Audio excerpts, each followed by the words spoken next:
Well, everyone, welcome back to Cowboy Survival. What I want to talk about today is a kit that you can get at a Walmart or a Target, places like that. Maybe not this kit, but one very similar to it, that bills itself as an emergency kit for roadside travel. The question I want to ask today is, first of all, is this really going to help you in an emergency?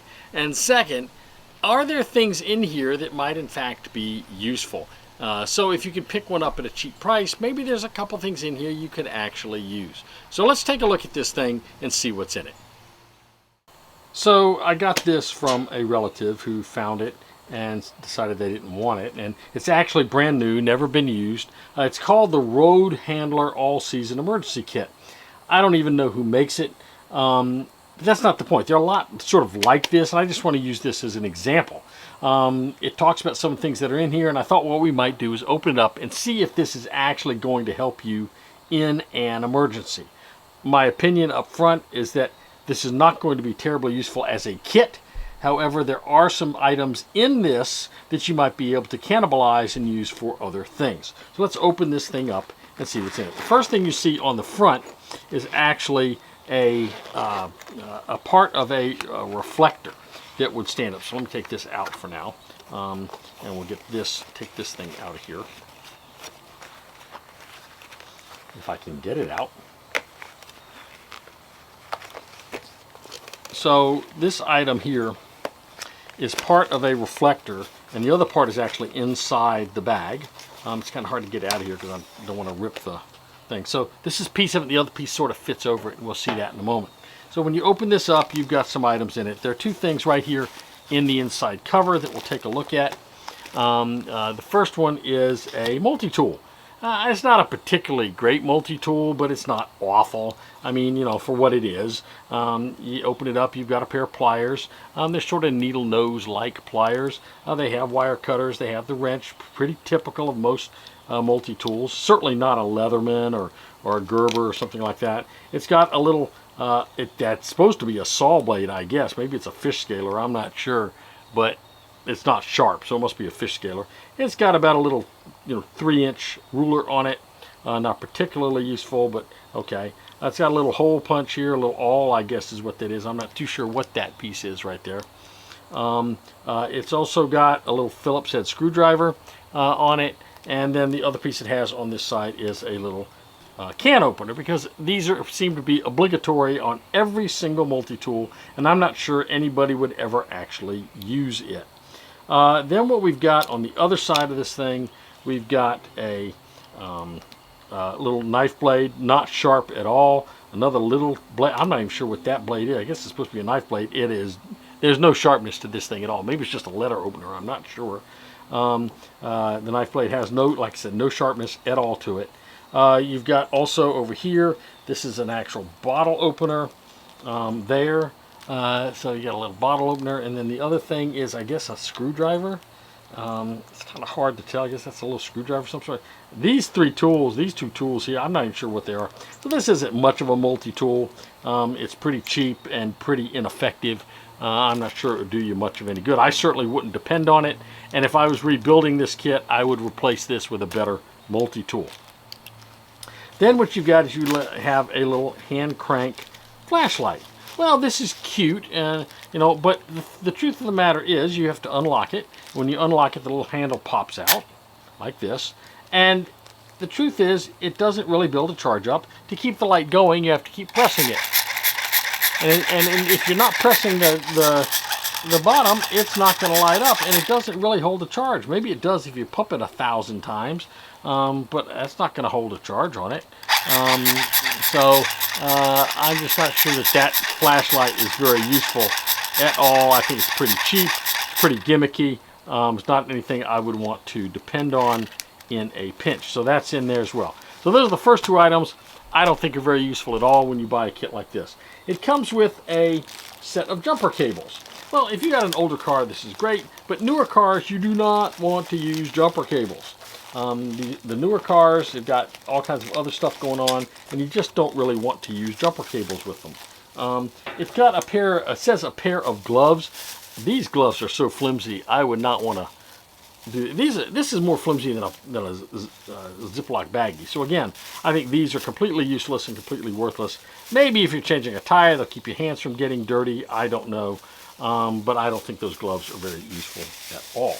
Now we get to a few things that might be a little useful. It does have a little poncho in there, a little yellow poncho. Looks like, so you could pull that out of there, a little emergency poncho. You could use that for something, I suppose. It's got a little first aid kit. It's got in it a couple of towelettes. I'm not sure those are any good for anything more than wiping your hands or washing your hands. Here's another soap towelette. Those are just good for wiping barbecue sauce off your hand, I guess. Here's some sting relief. It's got several different Band-Aids in it, so you could use those in the kit. But it doesn't have any antiseptic stuff in it. It doesn't have any ointment. It doesn't have anything else that would help. So I'm just not sure that that's very useful at all. I would rather have alcohol wipes than those soap wipes, but that's up to you. But there's some useful stuff. You could cannibalize the Band-Aids in that for a first aid kit. It's a little, I don't know what that card is for. It's got in here a little roll of duct tape. That's always useful. I can cannibalize that to use it in one of my survival kits. That's a nice little roll of duct tape.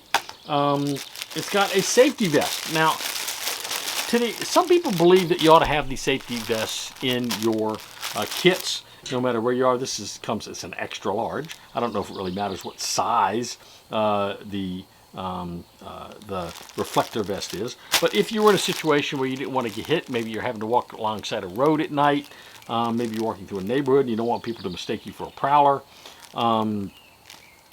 this is a nice little reflective vest. It's got reflective tape here. It's bright fluorescent yellowish green. That would be a little item you could cannibalize and use, I think, also.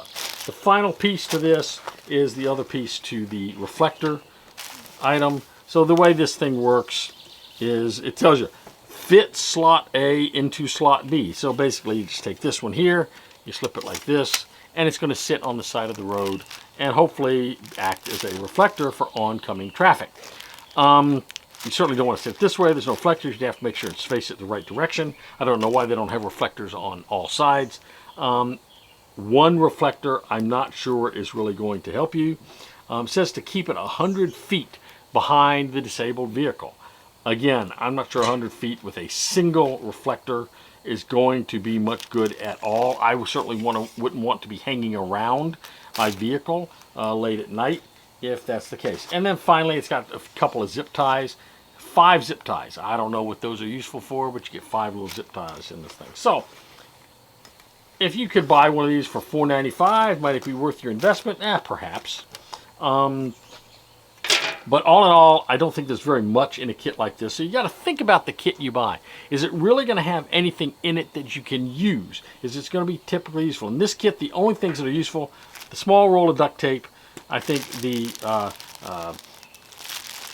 poncho and the reflecting vest and the Band-Aids here. And you got these little bitty short, little 4-inch zip ties. I'm not sure they're very useful for much, but you've got them.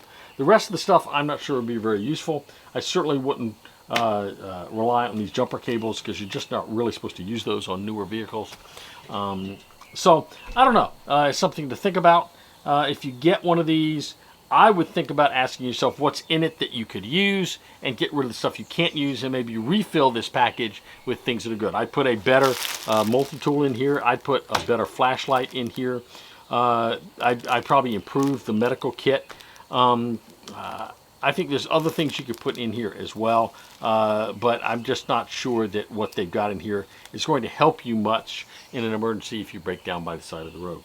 So it's just a look at one of these kits to see, don't just necessarily reject the entire kit just offhand because it's not a perfect kit.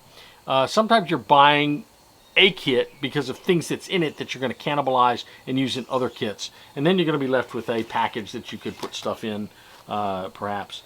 But all in all, I'm not sure this kit as it is going to help you, but there are a couple things in it that could. Well, that was just a quick little look at a generic emergency kit that you might find at a big box store, and how there might be some things in it that you could use, even though you might not be able to use the kit as it's designed. So anyway, as we usually always say when we close these videos, remember to stay strong, stay prepared, have a blessed day, and we'll see you real soon on Cowboy Survival.